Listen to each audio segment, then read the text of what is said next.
support, but also a lack of recognition. The recognition that the recognition that we just don't look at LGBTQ housing need in the round. And we when we do look at it, we may look at it a little bit for our residents that are LGBT plus, but not how do they actually get to become our residents because they don't meet the criteria.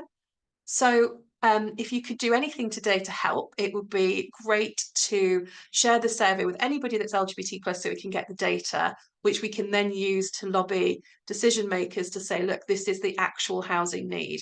It cuts across tenure. It doesn't matter what stage of life you're in at the moment. But as I say, that the most worrying statistic is people not just not being safe in their own home, but not being safe in their physical room if it's a flat share. And that is something that really impacts on your life chances. So First Brick Housing, please follow us, please do the survey. But most importantly, please invest in your LGBT plus staff so that you can then serve your LGBT plus residents. I'm going to pass over to Jabeen to talk a little bit more about House Proud and then to Steve about Pledge. Thank you, and I'll make sure some of that information gets shared around because I'm aware we lost a little bit of the recording there due to, for the first time in 45 sessions, my internet going down. So apologies for that, but I'll make sure all of that gets shared around as well for anybody who missed that bit of the recording. But Jabeen. Yay. Thank you, Lynn. I just wanted to touch on, there was a question that came up in the chat. Claire said, how can we all be proactive and positive allies? And I think the point, I think it's in the question, proactive.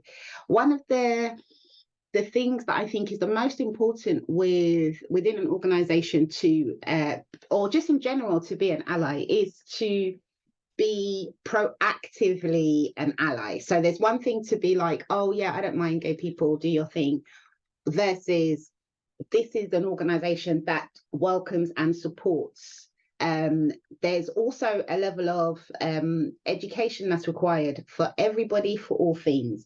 I think we have to acknowledge that our understanding of ourselves as human beings, outside of, you know, any specific one category, is expanding, because the world, our exposure to different types of people, to different cultures, different countries, is growing exponentially. And so our understanding, and as people, we are relational beings. So all of us, you know, I don't know anybody over the period of COVID that didn't have some sense of realization about themselves and who they are. And that's something that goes beyond being woke. It's about, if you're going to be a proactive ally, it's about, how can I learn more? In my time since being a part of House Proud, I've started to learn more about different things, different cultures, you know, what it means to be a woman in the workplace, what it means to be, what different terminology means. And that is how you then grow understanding and can better support both yourself and you know, the people around you. So that's hopefully that's, I'm mindful that we've talked at everyone for a while. So before I'm going to do a little bit about House Proud and how you can get involved, not too much. And Stephen's going to wrap up with the pledge. But I didn't know if anyone else wanted to kind of say anything or have any questions before I talk a little bit about House Proud itself. Any more for anyone? I'm keeping an eye on the chat coming through. Like I said, there was a great point there from Claire before, and I really appreciate her bringing that in. I think there's definitely a piece to explore on that kind of homelessness piece, which we'll come back to in a moment. But yeah, I think for now, please tell us more about the pledge, because it's something which I found out about at the National Housing Summit this year, and it's something that definitely needs a louder voice. I feel like you're muting. You're one of these. Was it Gen Zs that kind of end the video before it's quite finished? I'm on the internet too much. I'm on the internet too much. So I'm going to give you a little bit about House Proud, and then pass over to the man himself, Stephen, to talk about the pledge. So House Proud has been going for almost 10 years. Next year will be our 10-year anniversary, and it was set up. We've got one of the founding crew here on the call, set up by staff working within social housing, wanting to create that kind of cross-organizational space for the community, focus not just on the staff experience, but also on the residents. And we House Proud itself is for individual members. So whilst we have lots of excellent relationships with organizations, it is for individuals. And part of that is because we acknowledge that there are some organizations, particularly the founding members came from the larger G15 organizations, which represent the largest organizations in London. But there was an understanding that for some across the country, not just in these major cities, there are going to be members of the community who are not going to have access to those sorts of things. So the idea of House Proud is that we can provide that support and community for, it doesn't matter if you work in, the L&Qs and the Peabodys, you too can be a part of a community.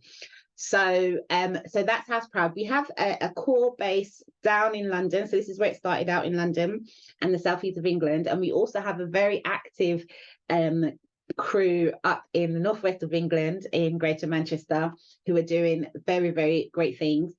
And we work closely together, and we have slightly different focuses. So our partners in Northwest are very resident focused.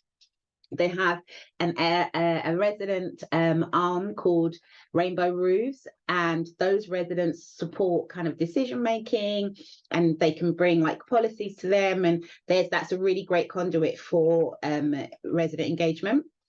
And down in the south we have us, and we are primarily focused on staff and sort of working and supporting staff through events. We have a minimum of 4 events a year. We attend Pride, so and next year we're going to have our 10-year anniversary kind of conference, which we're very excited about. So that's us down south. And a big part of the work we did was developing the House Proud pledge scheme, which I will pass over to Stephen to talk to us about. Thanks, Jabine.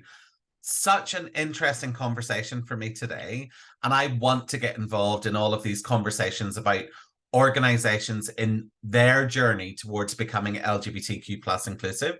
So anyone on the call today, please feel free to reach out to me, and I'm sure the same is for Lynn and Jabine, if you just want to have a chat and kind of talk it through. But I'm going to talk to you about the House Proud Pledge Scheme, and this is a really lovely opportunity for people to show allyship and to demonstrate to their staff and their residents that they're LGBTQ plus inclusive. And the best thing about it is that it's simple to sign up to. Like literally you could sign up today. It's really simple to do. And also it doesn't cost anything to organizations to sign up. There might be some investment needed, as you go through the process, but sign up is completely free. So let me tell you a little bit about how we got to where we are, and then I'll tell you about what the pledge is. So back in 2017, House Proud did some research with the University of Surrey, and they really wanted to understand LGBTQ plus life for social housing residents.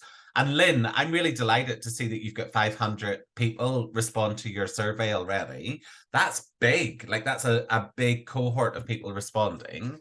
And at the time, this was the biggest research that had ever been done into LGBTQ plus social housing residents.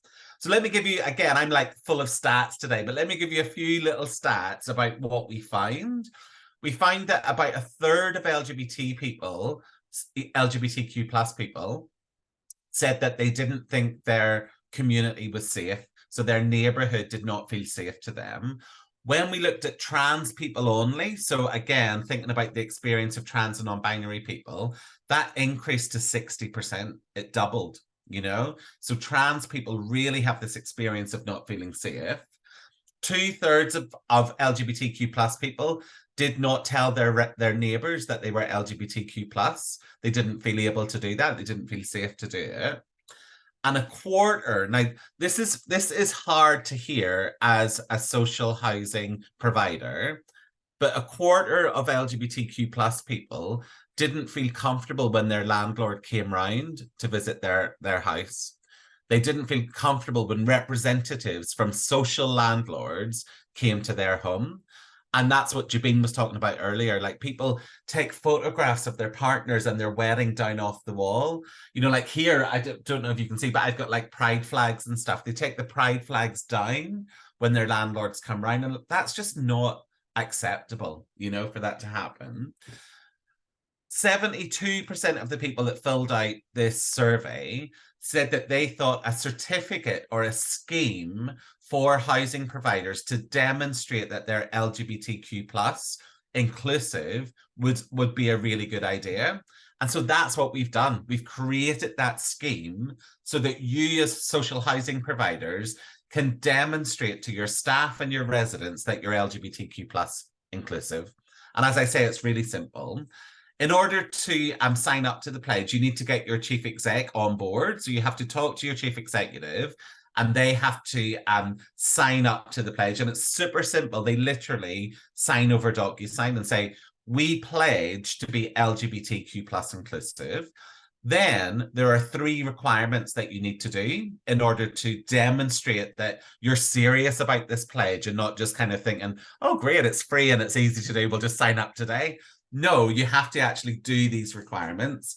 The first one is to ensure that LGBTQ plus residents have a say at a strategic level within your organization. Now, for some organizations, that means that we put together an LGBTQ plus residents forum and we say, right, okay, how can we consult with these people? How can we make sure that their voice is heard? How can we make sure that everything that we do is informed by this group of people? But for smaller housing associations, they don't have enough people to do that, right? And so we work with the providers to make sure that they find a way to get that resident voice the whole way up into strategic conversations so that they can really make informed decisions about what they're going to do. The next thing, some people think this is simple, but some people think it's a big deal, is about increasing LGBTQ plus visibility. And the question in the comments about allyship, this is absolutely one of the things that everyone can do today. And all you have to do is say, we are an LGBTQ plus inclusive organization. Here's the House Pride Pledge Scheme logo to prove it. Let us get that out to as many people as possible, as well as then joining things like, you know, today's discussion, you know, making sure that you're involved in Pride, not as the only thing, as Lynn says, but make sure you're involved in Pride, get involved in House Pride, encourage your staff to go and join House Pride.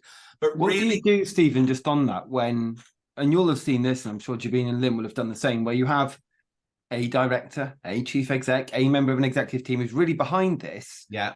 But when you join or when you go and speak to them, or when you have those narratives, it's clear that not everyone's on board, shall we say. Yeah. And trying to overcome sometimes those cultural things, because I think that's where it moves from tokenism to actually making change, is going, well, great, we signed the House Proud Pledge, that's brilliant. But I've seen loads of businesses that have signed stuff about EDI and other stuff, and actually it's still an all-white male exec team and an all-white male board. And so how do you actually embed that kind of culture of going, is it an education piece? Because as you said earlier, 10% of people think that LGBTQ are a danger to others. That will be in our housing associations. Yeah, absolutely. And I always think of it as a journey, right? So here we are as different organizations on our inclusion journey. And I often tell people about our journey at Stonewall Housing, because very often LGBTQ plus organizations kind of think, oh, well, we're sorted, like tick, you know, like, of course we're inclusive, you know, but what we had to do was take a real hard look at ourselves and say, well, let me just have a think about Black and non-white members of staff within our organization. How are they experiencing Stonewall Housing? What about people with disabilities? What about women within the organization, as well as non-binary and trans people? You know, what about all the protected characteristics? What does that mean for them working at Stonewall Housing? Do they see this as an organization for them? And then by extension, that's the same thing for our service users. That's the language I use for residents. you know, like by extension, how do our service users experience this organization? When they walk through our door or when they look at our website, do they see this as an organization for them? Or do they see it as a white, middle-class, male organization because, you know, like I'm the chief exec. So do they think, all right, this is a charity for gay men, you know? And so it's really important, I think, to really think that through and to look at your own journey and be really honest with yourself in the organization and say, where are we on this journey? And then the second part of that is about following through on these requirements. So the House Pride Pledge actually has these 3 requirements, and I'll tell you the third one now. But we also monitor that you're doing these things, you know? So you have to submit evidence to say, yes, here's how LGBTQ plus people have got a voice at a strategic level within the organization. Some of you on the call will think, oh my God, I have no idea how we're going to do that. And that's where we come in as the House Pride Advisory Board. We help you do that. And we've got this incredible woman, her name's Alex, and she works with all of the housing providers to help them think through what it is they can do to become more inclusive. So there's the intention, the pledge, but then there's the follow-up action to make sure it's done. The third one is to provide specific LGBTQ plus training to all of your staff. And this is where, again, Jabine, it really made me think when you said, I used to feel awkward about asking people whether they're LGBTQ plus or not. This is where we have to make sure that all of our staff feel super comfortable with it. It is not an insult to ask someone if they're gay. It is not an insult to ask someone to disclose their gender identity. Instead, we have to be able to make sure that people feel really confident to say, the reason I'm asking you this information is so that we can do this with it and make sure that you have got a service that's been designed to meet your needs. I have a little test for people to think about just in their heads, right? Like, and this is just us on this call, so you have to kind of multiply this out to your staff as well. But do you know what these terms mean, right? You might have heard of them, but do you know what they mean? Non-binary, dead naming, cis, ace, LGBTQ plus. No joke, in our training with folk, they say to us, what does LGBTQ plus mean? They don't know. Or another question might be, why do some organizations use the Q and some don't? Another question, right? And those, like, if you reflect on that yourself and think to yourself, how confident am I that I know all that stuff? And then ask yourself, do the rest of your staff know the answers to those questions as well? So yeah, so those 3 requirements are really important in terms of demonstrating that this is not just a tick box exercise, but we're actually doing the work associated with it. And if it feels daunting to people, don't worry about that, because we will help you with it the whole way through the process. Excellent. Lynn, I'm going to bring you in. If we can get you finally unmute. It's just on your question about what can organisations do, because you were saying you've got some people who want to change and some people that don't, and where do you go?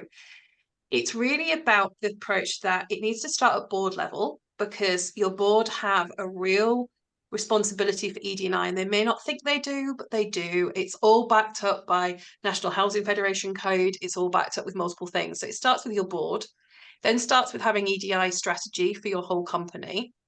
And then it's about the buy-in throughs, because it shouldn't be a standalone activity. It's somebody else's. It's the ED&I manager's responsibility. It should weave its way through and look at different things. And it's also a case of working out where you go. What I would say about kind of asking people and data and why people don't disclose, if you've really not done anything on LGBTQ plus identities or diversity at all in your organization, and there are some that haven't, it just hasn't been a priority, they haven't understood what they didn't know, then if you suddenly ask people disclose, you're going to get really low disclosure rates, because they don't know why. They're worried it's going to impact their careers. They're worried if it will be anonymous. You find it with disabilities data as well. Remember that LGBT plus people do have disabilities, and in certain aspects of the community, the rates of disability are higher than others. And so it's really important to kind of think about the data and why you're going to ask for it, and being real confident and to be able to push back as to why. But how can you design services for people if you don't know who your customers and staff are? how actually can you design a service that meets those needs if you don't know what the needs are in the first place?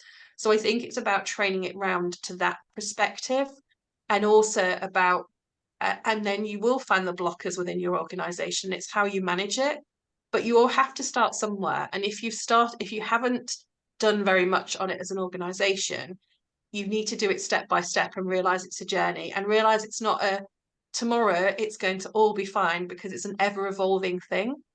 So it is that whole front and center, and given how much pressure the organizations are under, with multiple things and multiple changes in the law, unprecedented really, it is understandable. However, you look at the customer charter, you look at together with tenants, it all is about how do you relate with your customers, and you need to know who they are to do that.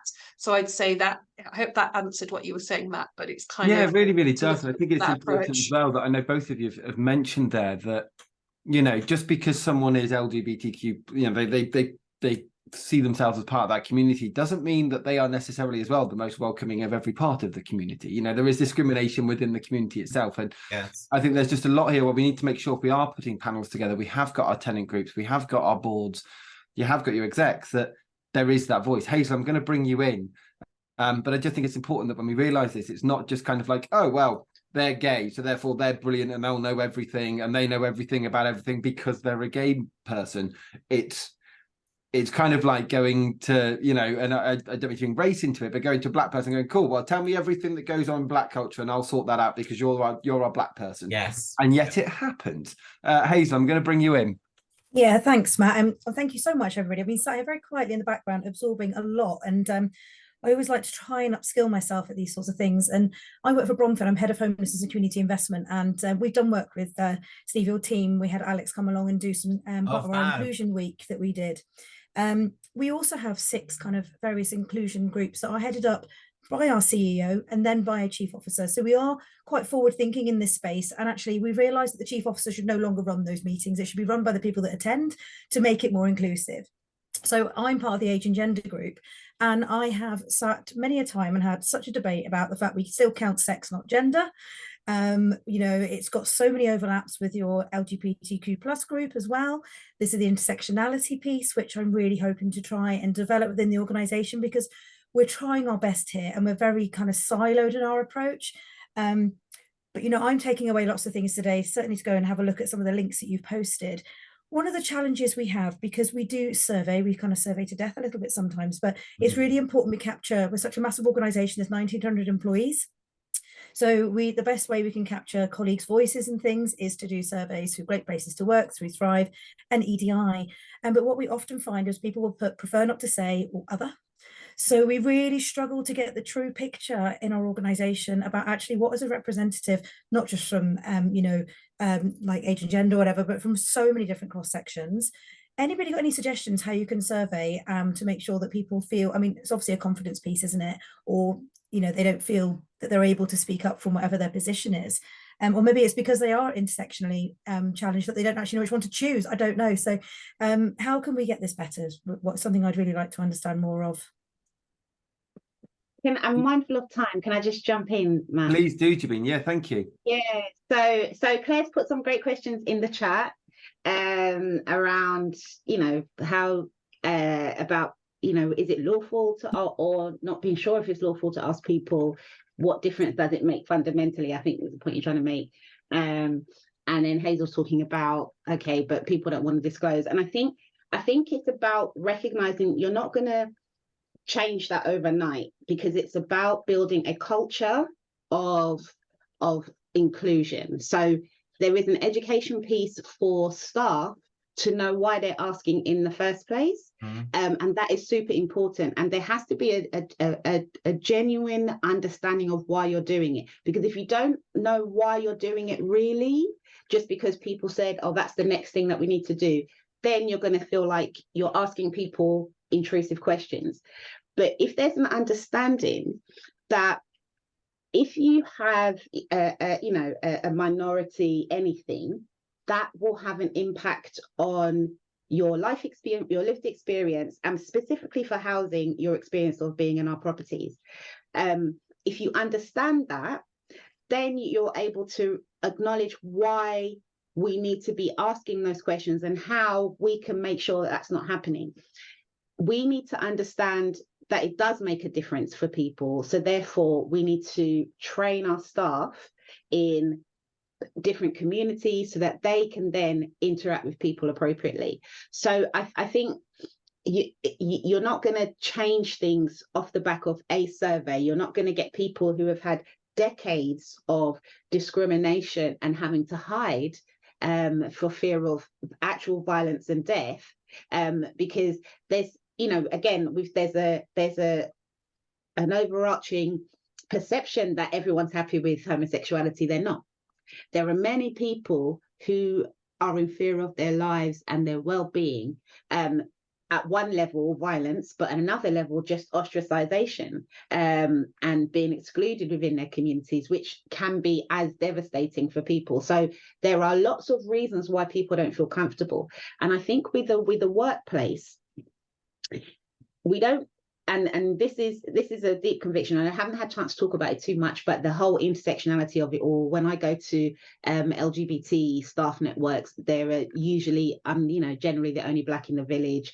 They do end up being quite homogenous, and that is a thing where you may have a company line, but if people aren't living it, then that doesn't mean that people feel comfortable. So there is this, it's important, and you won't realize that because as far as you can see, everybody's happy with gay and we celebrate Pride Month. What's everyone's problem? But you won't know that for the non, someone from an ethnic group who's in conversations with their staff and are experiencing all sorts of things in the workplace, you wouldn't know that.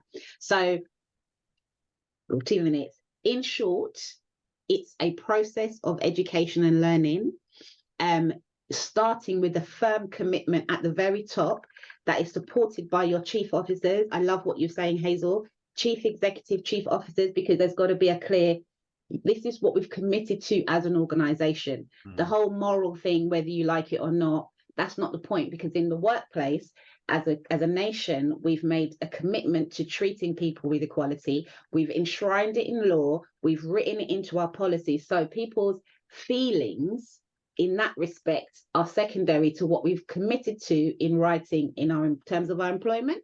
So if you go with that energy, because this is what we believe is going to have the best impact for our residents and our staff, because we know that, because science has proved it time after time, then let's go with that energy. And I think it comes back to, doesn't it? I'm just aware of time, and I want Lynn to quickly give an example. Sorry, no, please don't. I think it comes back to that point of going, why would you bother telling someone something if it doesn't make a difference? So, if I was a member of XYZ community, we're going, not, the answer would be none of your business, unless I felt it was actually going to benefit me personally. And I think that's the narrative that has to change, which is, well, if I tell you this information, will it make my life better by telling you it? Because if it isn't, I'm not going to tell you. Lynn, just for the last 30 seconds, I know you had an example there, because I know Claire had asked if how you can tailor a housing plan by knowing residents are LGBTQ+. So several examples. One is Customer Contact Centre.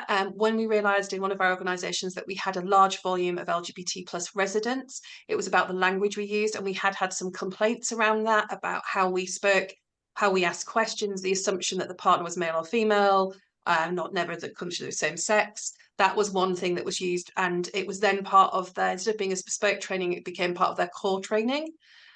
Because it was looking at volumes as well of people coming through. ASB, so there was an area with high ASB. We cross-checked that against the residents who were LGBT, found that particular area had a high proportion of LGBT residents and another community, and then outreach work was done between the two communities which then reduced ASB further. So that was one, and some of the ways in which we tailored the information. For staff, it was also about kind of looking at making sure we started to tailor different processes, because we should have already had processes that were encompassing of all staff. We didn't, so it meant prioritising that and pushing that up. It was also meant a look at systems. What could we do for staff that were, for example, transitioning? What could we do for disclosure? So it meant that we tailored resources in a different way. Other things meant we did different community outreach work, because that's what was needed for the organisation. So that data can very practically be used, but you do have to say what you are going to use it for. So that's all I would add. I hope that helped, Claire. It does. Feel free to reach out. Exactly. And I think this is the thing. It's about realizing that actually there are things you can do. But so often, I think what happens is, and this is why I wanted to make sure we got to the core of it today, which was people go, right, go and get the data. And they're like, but how do I justify getting it? What? And like you said, Ellen, there's practical differences that get made that understand actually about the discrimination going on and about language that we use. The people, and it goes almost back to Hazel's part, I guess, which is that point of going, I'll tell you what, no one's ever asked, I don't use they, them pronouns or anything like that because no one in the business does. That isn't part of our culture. It isn't what we do. So if someone asks me if I'm part of the community, I'm not going to be the person standing up. And I hate to go back to the football analogy, but people go, why is there no gay men come out in football? And it's like, because no one's seen themselves anywhere else. So if you don't see yourself as part of it, it's very difficult to even, stand out from the crowd, particularly when some people don't like the fact they're even a part of it. They want to change themselves because of the stigma that still goes on. And there's a lot with it. A massive thank you to Jareen, to Lynn, to Stephen for today. It's been incredibly insightful. There's been an awful lot of statistics I hope people have kind of really taken something from. I'm aware we lost a little bit of the recording, so if you did miss that and would like to reach out to me and you're listening back, please do, because I'll get you in touch with I think it was Lynn's part. I'm really sorry for that. I couldn't believe that my internet cut out just then. But a big thank you to you all, and a big thank you to everyone who's attended the roundtables this year. As I say, that was our final roundtable event really of the year. Next week is a bit of a Christmas quiz and a wrap up, so if you'd like to join, reach out. But for now, to Jareen, to Lynn, to Stephen, thank you so much, and do reach out to them and do sign up to the House Proud Pledge. Thank you very, very much. Thank you, everybody. Thank you, Nice to see you all. Thank you for your Thank question. you.